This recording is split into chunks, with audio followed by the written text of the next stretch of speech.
ഇന്ന് നമുക്ക് ഗോതമ്പരി കൊണ്ട് എങ്ങനെയാണ് നല്ല ക്രിസ്പിയായി നല്ല മയമുള്ള ദോശ ഉണ്ടാക്കുകയെന്ന് നോക്കാം. അതിന് വേണ്ടിയിട്ട് ഞാൻ കുറച്ച് ഗോതമ്പരി എടുത്തിട്ടുണ്ട്. ഒരു ഗ്ലാസ് ഗോതമ്പരി എടുത്തിട്ടുണ്ട്. പിന്നെ ഒരു ഗ്ലാസ് പച്ചരി എടുത്തിട്ടുണ്ട്. പിന്നെ ഒരു അര ഗ്ലാസ് ഉഴുന്നെടുത്തിട്ടുണ്ട്. പിന്നെ ഒരു സ്പൂണ് ഉലുവ എടുത്തിട്ടുണ്ട്. ഉലുവ നമുക്ക് ഈ ഉഴുന്നിൻ്റെ കൂടെ ഇടാം. ഇത് റവ സൂചി ഗോതമ്പില്ലേ, അതിനെക്കാട്ടിലും കുറച്ച് വലിപ്പമുണ്ട് കേട്ടോ ഈ ഗോതമ്പരി. ഇതുകൊണ്ടാണ് ഞാൻ ഇന്ന് ഉണ്ടാക്കുന്നത്. നല്ല ഹെൽത്തിയാണിത്. അപ്പം ഇനി നമുക്കത് എങ്ങനെയാണ് ഉണ്ടാക്കുന്നത് നോക്കാം. അതിന് വേണ്ടിയിട്ട് ഒരു ഗ്ലാസ് പച്ചരി എടുത്തിട്ടുണ്ട്. പച്ചരി നമുക്ക് ഇതിലേക്ക് ഇട്ട് കൊടുക്കാം. പിന്നെ ഈ ഗോതമ്പരി ഇല്ലേ, ഗോതമ്പരി ഇതിൻ്റെ കൂടെ ഇട്ട് കൊടുക്കാം. അപ്പോൾ ഒരു ഗ്ലാസ് പച്ചരിയും ഒരു ഗ്ലാസ് ഗോതമ്പരി. ഈ ഗോതമ്പരി കുറച്ച് വലിപ്പം ഉണ്ടാകണ്ടല്ലേ, സൂചി ഗോതമ്പ് മാതിരിയല്ല, കുറച്ചുകൂടി വലിയ അരിയാണിത്. പിന്നെ അതിലേക്ക് ഉഴുന്ന് ഉലുവയും കൂടി നമുക്ക് ഇട്ട് കൊടുക്കാം. ഇനി നമുക്കിത് നല്ലപോലെ ഒന്ന് കഴുകിയിട്ട് വെള്ളം ഒഴിച്ച് വയ്ക്കണം. എന്നിട്ട് ഒരു 4 മണിക്കൂർ കഴിഞ്ഞിട്ട് നമുക്കിത് അരച്ചെടുക്കാം. വെള്ളത്തിലിട്ട് വെച്ചിട്ട് 4 മണിക്കൂറായി. ഞാൻ ഇതിന് 2 സ്പൂണ് അരി ഉഴുന്നൊക്കെ വെള്ളത്തിലിട്ടിട്ട് 4 മണിക്കൂർ കഴിഞ്ഞ് ഇനി നമുക്കിതൊന്ന് അരച്ചെടുക്കാം. നമ്മൾ ഈ അരി വെള്ളത്തിലിടുമ്പോൾ ആദ്യം നമ്മൾ കഴുകിയിട്ട് വേണം എടുക്കാൻ. കഴുകി എടുത്തിട്ട് നമ്മൾ ഈ അരി വെള്ളത്തിലിട്ടിട്ട് നല്ല വെള്ളത്തിൽ ഒഴിച്ച് കൊടുക്കണം. എന്നിട്ട് പിന്നെ ഈ വെള്ളം കളയേണ്ട ആവശ്യമില്ല. ഈ വെള്ളത്തിൽ തന്നെ നമുക്കിത് അരച്ചെടുക്കാം. അപ്പം ഇനി നമുക്കിത് അരച്ചെടുക്കാം. അതിന് ഞാൻ അതിനൊരു സ്പൂണ് ചോറും എടുത്തിട്ടുണ്ട് കേട്ടോ. ഇനി നമുക്കിതൊന്ന് അരച്ചെടുക്കാം. ആദ്യം നമുക്ക് ഉഴുന്നരയ്ക്കാം.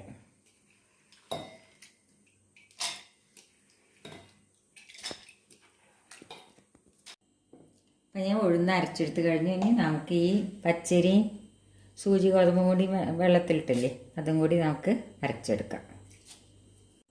അതിലേക്ക് നമുക്ക് ഈ ഒരു സ്പൂൺ ചോറ് എടുത്തില്ലേ, അതും കൂടി ഇട്ടിട്ട് നമുക്ക് അതും കൂടി നല്ലപോലെ ഒന്ന് അരച്ചെടുക്കാം.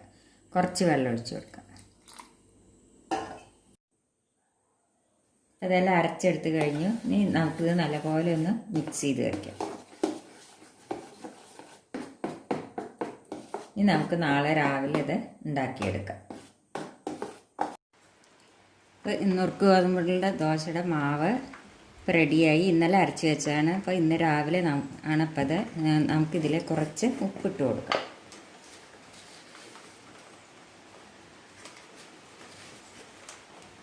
ഇനി ഇത് നല്ലപോലെ തന്നെ ഇളക്കിയെടുക്കട്ടെ. ഉണ്ടല്ലേ, നല്ലപോലെ പൊങ്ങിയിട്ടുണ്ട്. ഇപ്പോൾ ഒരു ഗ്ലാസ് പച്ചരി, ഒരു ഗ്ലാസ് നുറുക്ക് ഗോതമ്പും, പിന്നെ ഒരു മുക്കാൽ ഗ്ലാസ് ഉഴുന്നും ഇത്തിരി ഉലുവയും കൂട്ടിയിട്ട് അരച്ചതാണിത്. ഒരു സ്പൂണ് ചോറും എടുത്തിട്ടുണ്ട്. ഇനി നമുക്കിതൊന്ന് ഉണ്ടാക്കി നോക്കാം. സ്റ്റവ് ഒന്ന് എത്തിക്കട്ടെ.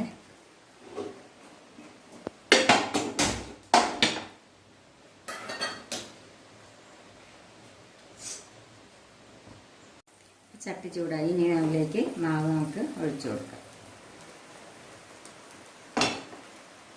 നല്ല പഞ്ഞിമാരുള്ള ദോശയുണ്ട്. നമുക്കിതിലേക്ക് കുറച്ച് എണ്ണമെഴുക്ക് 4 ഭാഗം ഒഴിച്ചു കൊടുക്കാം. ഇതൊന്ന് അടച്ച് വയ്ക്കാം. ഇനി നമുക്കിത് നോക്കാം. കണ്ടില്ലേ, നല്ല സോഫ്റ്റായ നല്ല പഞ്ഞിമാരുള്ള ദോശയായി ഇത്. ഇനി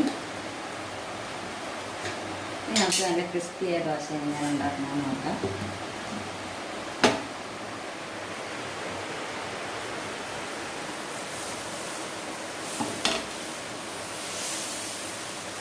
ഇതിൽ നല്ല കനം കുറച്ചിട്ട് ഇത് പരത്താൻ വയ്ക്കും.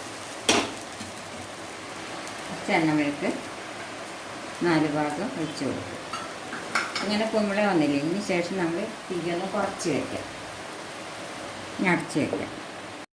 ഇപ്പോൾ കണ്ടില്ലേ, നല്ല ക്രിസ്പി ആയിട്ടുള്ള ദോശയായി. അപ്പോൾ നമുക്കിത് പഞ്ഞിമാരിട്ട ദോശയായിട്ടും ഉണ്ടാക്കാം, ക്രിസ്പി ആയിട്ടുള്ള ദോശയായിട്ടും ഉണ്ടാക്കാം. നല്ല ഹെൽത്തിയാണ് ഈ ദോശ. ഇത് നമുക്ക് പിന്നെ റേഷൻ കടയിൽ നിന്ന് കിറ്റ് കിട്ടിയില്ല, ഗോതമ്പ് കൊണ്ട് ഉണ്ടാക്കിയതാണ് ഞാനിത്. നല്ല ടേസ്റ്റാണ് ഇത് കഴിക്കാൻ. ഒന്നും കൂടി ഉണ്ടാക്കി കാണിച്ചു.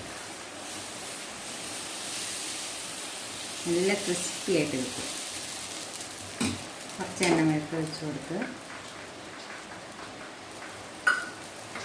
അടച്ചിരിക്കും. അപ്പോൾ നമ്മുടെ ഗോതമ്പരിയും പച്ചരിയും കൊണ്ടുള്ള ദോശ റെഡിയായി. നല്ല ഹെൽത്തിയാണ് ഈ ദോശ. അപ്പോൾ എല്ലാവരും ഈ ദോശ ഒന്ന് ട്രൈ ചെയ്ത് നോക്കുമല്ലോ. ഇത് നമുക്ക് പഞ്ഞി വരത്ത ദോശയായിട്ട് ഉണ്ടാക്കാം, നല്ല ക്രിസ്പി ആയിട്ട് ഉണ്ടാക്കാൻ പറ്റും.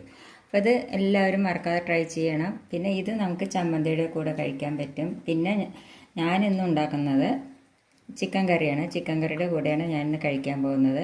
നല്ല ടേസ്റ്റാണ് ഈ ദോശ. അപ്പോൾ എല്ലാവരും ട്രൈ ചെയ്ത് നോക്കണം. ഇഷ്ടപ്പെടുകയാണെങ്കിൽ ലൈക്ക് ചെയ്യാനും ഷെയർ ചെയ്യാനും സബ്സ്ക്രൈബ് ചെയ്യാത്തവർ സബ്സ്ക്രൈബ് ചെയ്യാനും മറക്കരുത്.